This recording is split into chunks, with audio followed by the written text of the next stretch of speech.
Assalamualaikum warahmatullahi wabarakatuh. Kumaha damang barudak sadayana?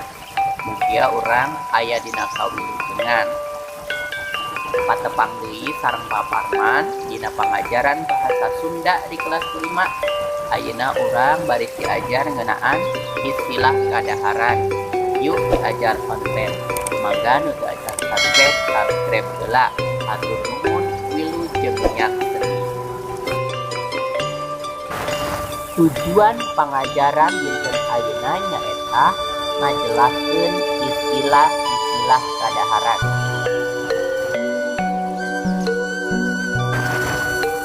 Naon ari arti kadaharan tradisional teh?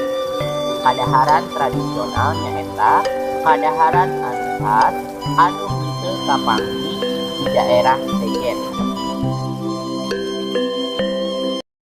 Kadaharan dina kahirupan masyarakat Sunda teh rea rupana, bahan-bahan keur nyieun oge rupa-rupa, di antarana wae aya beas jeung sampun.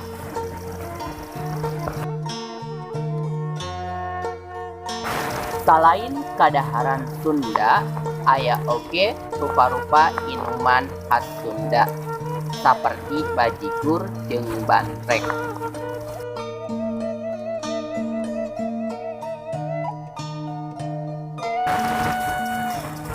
Tah, ieu aya rupa-rupa kadaharan khas Sunda.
Tah aya oge inuman khas Sunda.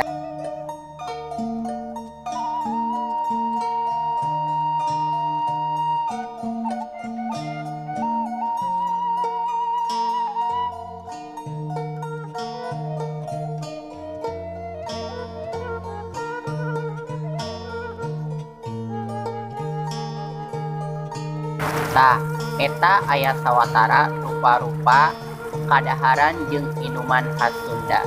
Ayeuna barudak ngesian pancen hideep. Anu kahiji, pek ku hideep tulis di buku pancenna istilah-istilah kadaharan anu aya dina video ieu. Anu kadua, tulis 5 ngaran kadaharan khas di Kabupaten Pandeglang anu aya di sabudeureun urang. Alhamdulillahirabbil alamin. Pangajaran basa Sunda dinten ayeuna parantos rengse.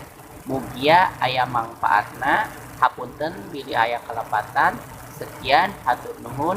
Wassalamualaikum warahmatullahi wabarakatuh.